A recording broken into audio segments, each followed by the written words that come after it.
श्रीधर गोविंद गोपाला भजो मुरली मनोहर नंद लाला भजो मुरली मनोहर नंद लाला भजो गिरिधर गोविंद गोपाला भजो गिरिधर गोविंद गोपाला भजो मुरली मनोहर नंद लाला भजो मुरली मनोहर नंद लाला भजो गिरिधर गोविंद गोपाला भजो गिरिधर गोविंद गोपाला बोलिए वृंदावन बिहारी लाल की जय जय श्री राधे जय जय श्री राधे। सभी भक्तों से निवेदन, बहुत एकाग्रचित्त होकर सत्संग के प्रत्येक शब्द को पूरी एकाग्रता के साथ हृदयंगम करें।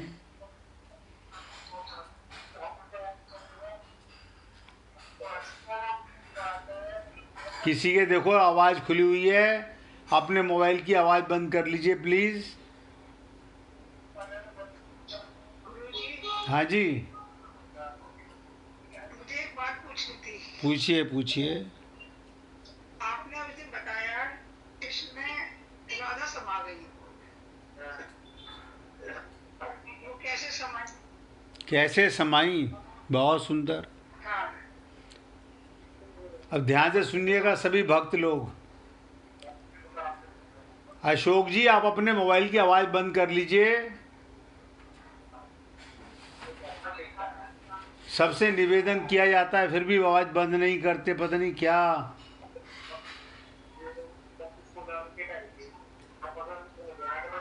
एक राजीव मित्तल जी की भी खुली हुई है आवाज़।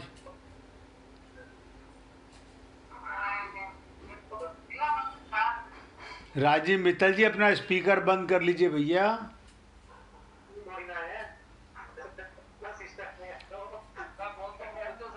आप बोलो राजकुमार जी उनको।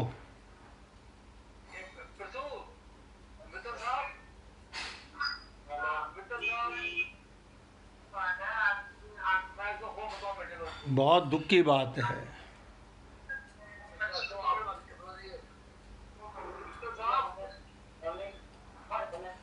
नहीं, वो किसी कस्टमर से बात कर रहे हैं दुकान पे।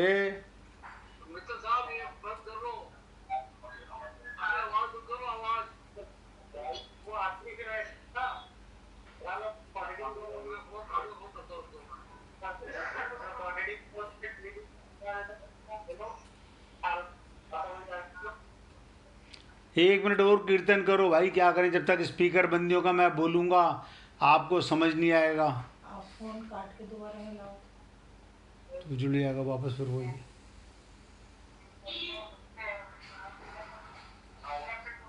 हरे कृष्ण कृष्णा कृष्णा हरे हरे हरे राम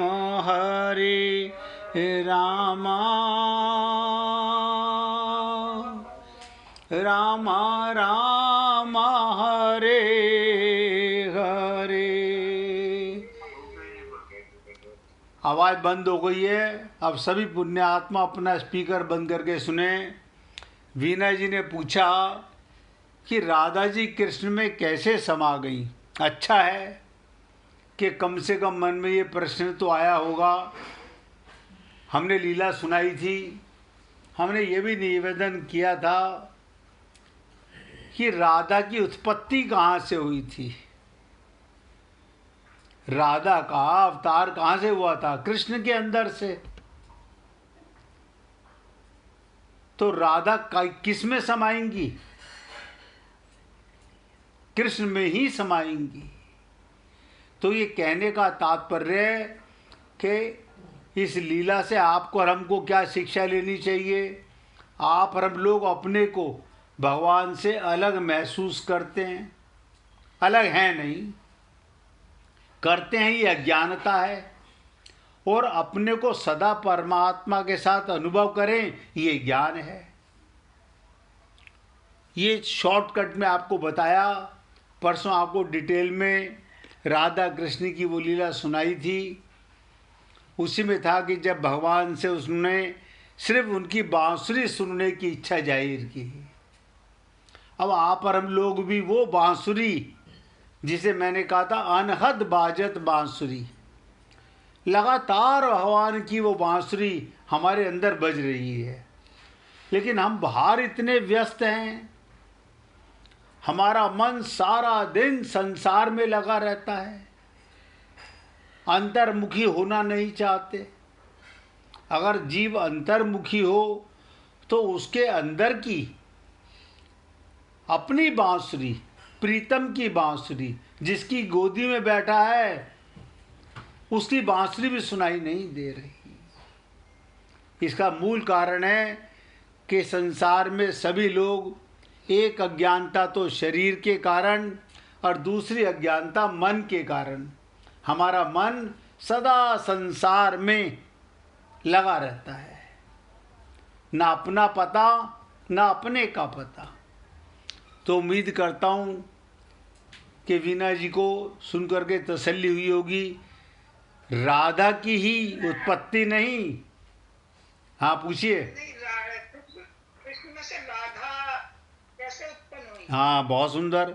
राधा जब गोलोक के अंदर, जब गोलोक में वहाँ पर सारे जीव अपने अपने संग के साथ आनंद का रास कर रहे थे, तो भगवान श्री कृष्ण के मन में भी ये अभिलाषा उत्पन्न हुई कि मैं भी लीला के लिए दो क्यों नहीं बन जाता। तो भगवान के हृदय से ही राधा की उत्पत्ति हुई है। ये राम और सीता भी दो नहीं हैं, ये आप और हम लोगों की बुद्धि का, आप और हम लोगों की बुद्धि में अंतर है, समझ नहीं पा रहे हैं। जैसे आत्मा और परमात्मा भी, आत्मज्ञान होते ही अहम ब्रह्मास्मि, मैं वही हूँ जो परमात्मा है, मैं भी चेतन वो भी चेतन, हम दो नहीं हैं, दोनों एक हैं। लेकिन अज्ञानता के कारण द्वैत का भाव हो गया। तो महाविष्णु और लक्ष्मी भी दो नहीं हैं, राम सीता भी दो नहीं हैं, और राधा कृष्ण भी दो नहीं हैं, और आत्मा और परमात्मा भी दो नहीं। क्या कहा? चाहने से, भगवान हाँ, के चाहने से सामने प्रकट हो गए। तो भगवान की इच्छा से, चाहने से भगवान ने अपने आप को दो में व्यक्त किया।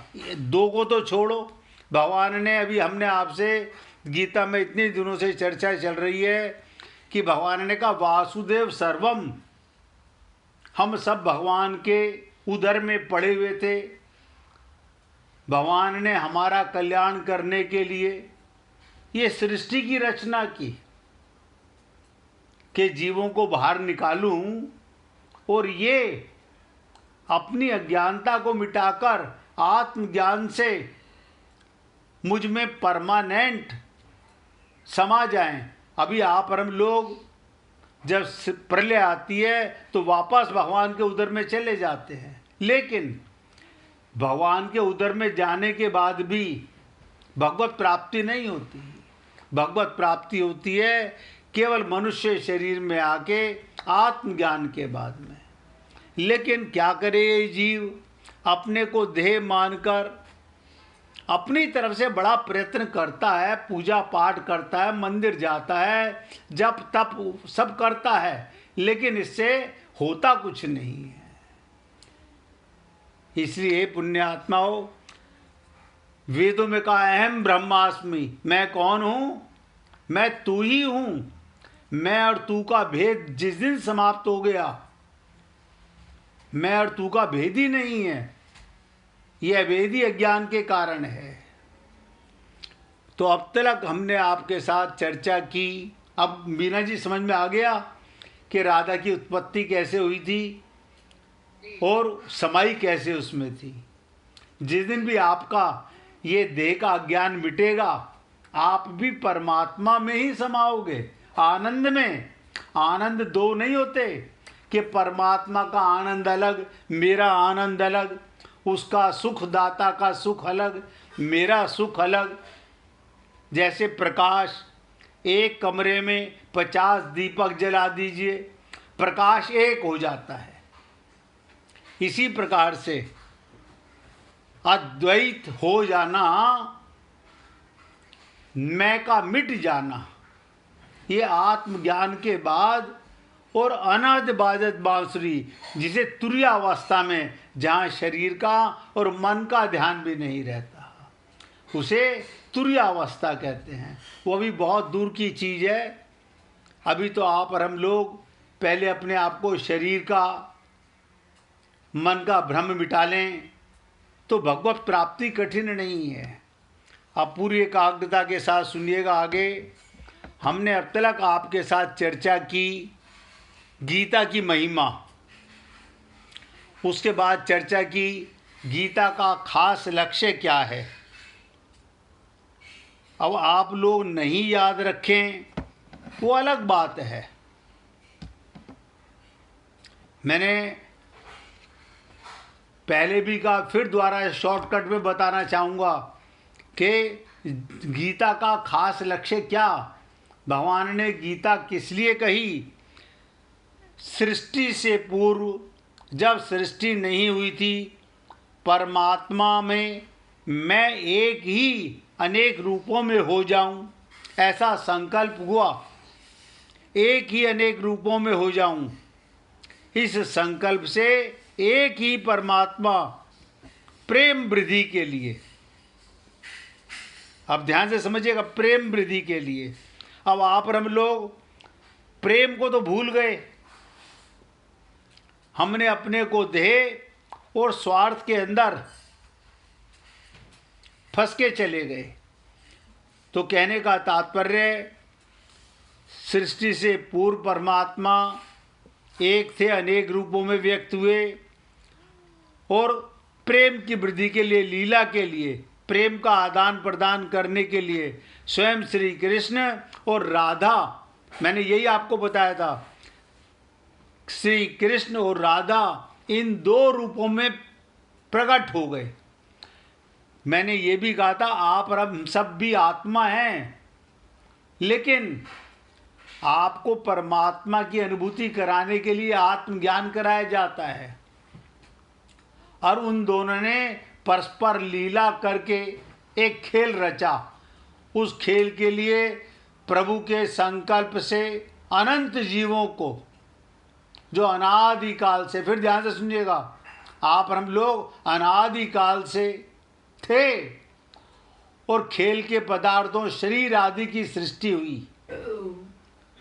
खेल तभी होता है जब दोनों तरफ के खिलाड़ी स्वतंत्र हों। इसलिए भगवान ने जीवों को स्वतंत्रता प्रदान की। उस खेल में श्री जी केवल भगवान की तरफ आकर्षित रहीं। ध्यान दीजिएगा, राधा रानी केवल भगवान की तरफ आकर्षित रहीं, उनका आकर्षण केवल भगवान में रहा। और खेल में भगवान को भूली नहीं, तो श्री जी और भगवान में प्रेम वृद्धि की लीला हुई। परंतु आप और हम लोग, ध्यान दीजिएगा, आप और हम लोग जितने जीव थे उन सब ने भूल से संयोग जन्य सुख के लिए खेल पदार्थों की उत्पत्ति विनाशशील पदार्थों के साथ अपना संबंध मान लिया। हमने शरीर के साथ, परिवार के साथ, संसार के साथ, मकान के साथ, पैसे के साथ, विनाशशील प्रकृतिजन्य पदार्थों में यानी माया के पदार्थों में अपनापन कर लिया और इनके साथ संबंध मान लिया, है नहीं, मान लिया, जिससे वो जन्म मरण के चक्कर में पड़ गए। अब खेल के पदार्थ केवल खेल के लिए होते हैं, किसी के व्यक्तिगत नहीं होते, परंतु वो जीव खेल खेलना तो भूल गए और मिली हुई स्वतंत्रता का दुरुपयोग करके खेल के पदार्थों में ऐसे उलझ गए, अपने को शरीर मानने लगे। और इसी कारण ध्यान दीजिएगा, मेरा शरीर प्रकृति का, संसार की प्रत्येक वस्तु प्रकृति की, मैंने अपने को देह माना तो मैं संसार में फंस गया। यानी हम अपनी ओरिजिनल पर्सनैलिटी को, आत्मा को तो भूल गए, शरीर में मैं। अरे एक खाली ये नहीं, इसके बाद तो अज्ञानता पे अज्ञानता, अज्ञानता पे अज्ञानता बढ़ती चली गई। इसीलिए आप और हम लोग संसार में क्यों फंसे हुए हैं? क्योंकि हमने अपने आप को शरीर माना हुआ है। अब अगर ये जीव, आप और हम लोग शरीर आदि की उत्पत्ति और विनाशशील पदार्थों से विमुख होकर भगवान के सन्मुख हो जाएं, एक एक शब्द पे ध्यान देना, पहले भी कहा था, आज फिर बोल रहा हूं, अगर समझ ना आए तो एक बार नहीं 50 बार पूछना। अगर ये जीव, आप और हम लोग शरीर आदि की उत्पत्ति और विनाशशील पदार्थों से विमुख होकर भगवान के सन्मुख हो जाएं, तो वो जन्म मरण के महान दुख से सदा के लिए छूट जाए। तो मूल लक्ष्य क्या था? अपनी भूल सुधारने के लिए जीव संसार से विमुख होकर भगवान के सन्मुख हो जाए, भगवान के साथ अपना नित्य योग। क्या मतलब? अब आप सोचो, शरीर का शरीर से विवाह, माता पिता ने लड़का देखा, लड़के वालों ने लड़की देखी, दोनों का संबंध करवाया और वो संबंध ऐसा मान लिया, मतलब टेम्परेरी संबंध को परमानेंट मान लिया। देखो कैसी है अज्ञानता की भी वो है मिसाल। और 7-7 जन्मों के वादे कर लिए, क्योंकि आगे का सारा बेस इसी के ऊपर है कि जीव संसार से विमुख होकर, अब आप और हम लोग विमुख नहीं होना चाहते। आप थोड़ा कहो, ज़्यादा कहो, एक बार कहो, लाख बार कहो, अभी तक तो यही हुआ है। आगे की मैं नहीं कहता कि आप और हम लोग अपनी मति को, बुद्धि को सुधार लें, अपने को आत्मा मानने लगें और नित्य प्राप्त परमात्मा के साथ अपना संबंध जानने लगें। और देखिए, जो नित्य है उसे भूल जाते हैं और जो अनित्य है उसको मैं मानते हैं। तो भगवान के साथ अपने नित्य योग, नित्य संबंध को पहचान ले। इसी के लिए भगवत गीता का अवतार हुआ है। यहाँ तक चर्चा मैं आपके साथ कर चुका था। ये द्वारा क्यों करना पड़ा? क्योंकि एक दिन का अवकाश रहा, सत्संग नहीं कर सके। और दूसरा, वीणा जी ने पूछा कि राधा कृष्ण में कैसे समा गईं, उनसे कैसे उत्पत्ति हुई थी। जैसे आप और हम परमात्मा के साथ कब से हैं? सदा से। अच्छा, अब आपको सबको पता है इस पति के साथ कब से हैं, इस माता पिता के साथ कब से हैं, ये सबको पता है। और परमात्मा के साथ को याद रखने की जरूरत नहीं। क्या मतलब? जब से परमात्मा, तब से हम परमात्मा के साथ हैं। रटने की जरूरत नहीं। परमात्मा कब से हमारे साथ है? जब से हम हैं। पहले और बाद का प्रश्न ही नहीं है। लेकिन ये अज्ञानता मिटाने में हम लोग कहीं ना कहीं अभी तक बुद्धि का प्रयोग करते रहते हैं। ऐसा है कि लेकिन परंतु जैसे शब्द अपनी बुद्धि का, अपनी अज्ञानता का, अपनी माइक विद्या का, अपने माइक संसार का, यानी क्षण भंगुर का अहंकार पाल लेते हैं और नित्य प्राप्त परमात्मा को और अपने को भूल जाते हैं। और मैंने आपसे कहा इसी के लिए भगवत गीता का अवतार हुआ है। क्यों? यही अज्ञानता अर्जुन ने की थी। क्या अज्ञानता की थी?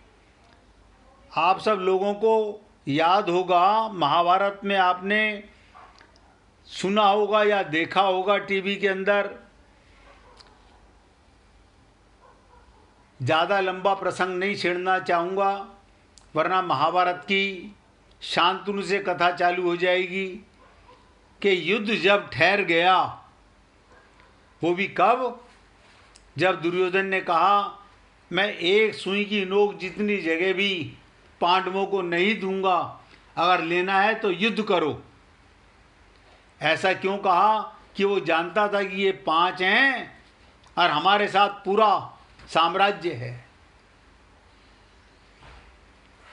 और दोनों, दुर्योधन और अर्जुन, दोनों भगवान श्री कृष्ण के पास गए, द्वारिकाधीश के पास, सहायता मांगने के लिए कि आप हमारा युद्ध में साथ दीजिए। जब युद्ध में साथ देने की बात आई तो वहाँ पर पहले गए अर्जुन थे, नहीं गए दुर्योधन थे और अर्जुन बाद में गए थे। लेकिन मांगने वाले को, जिससे मांगा जाता है, उसके चरणों में बैठा जाता है। अर्जुन बैठे थे चरणों की तरफ और दुर्योधन बैठ गए सिंहासन की सिर की तरफ। उनमें अहंकार था। तो जैसे भगवान श्री कृष्ण वो सोते हुए भी देख रहे थे। याद रखना, भगवान कभी सोते नहीं हैं, ये लीला है।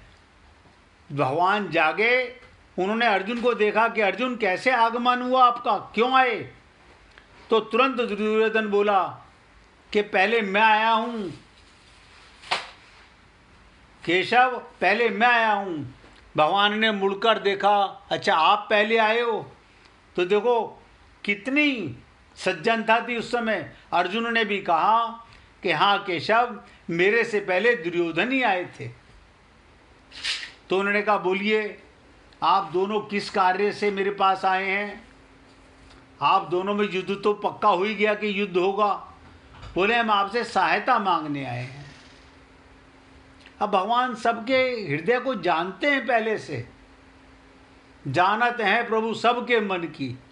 भगवान ने कहा कि देखो आप 2, मैं 1।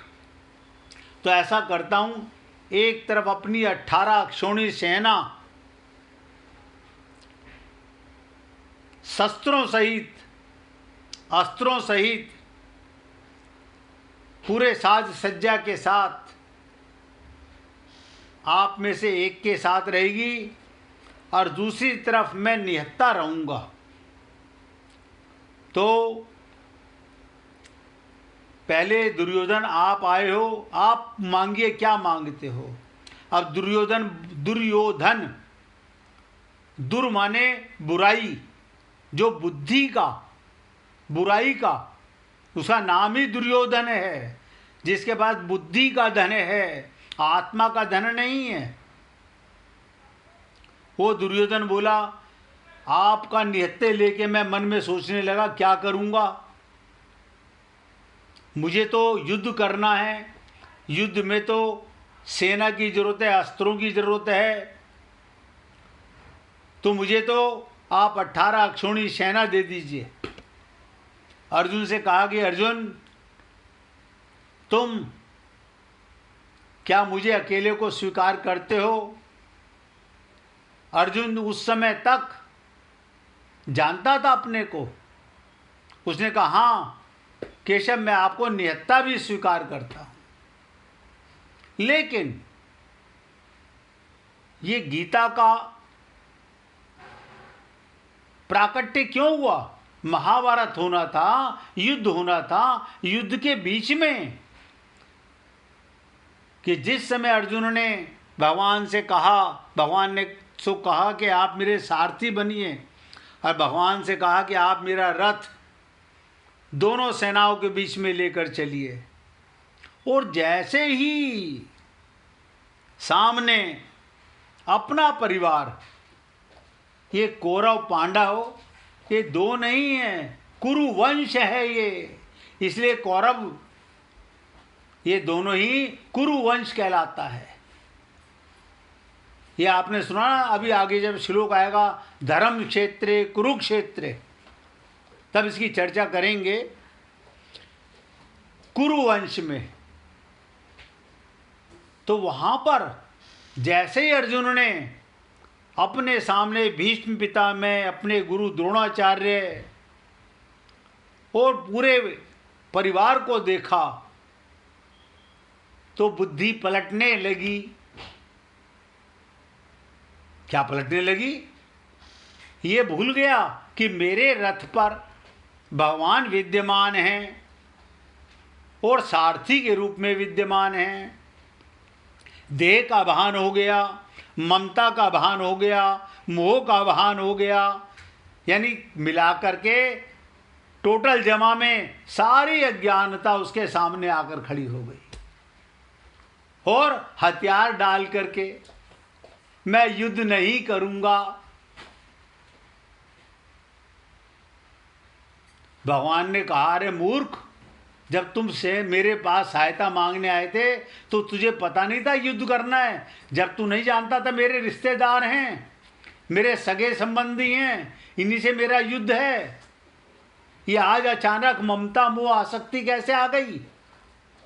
इसी प्रकार आप और हम लोग जब सत्संग में आते हैं तो बड़े चौकन्ने हो जाते हैं, लेकिन जैसे ही सत्संग समाप्त, फिर वही ढाके तीन पात अपने को शरीर मानने लगते हैं। ममता मोह आसक्ति के चक्कर में सेवा करना पाप नहीं है, लेकिन आप और हम लोग आज तक, मैं आगे की नहीं कह रहा हूं, आज तक हमारा कल्याण ना हो पाने का कारण केवल यही रहा है।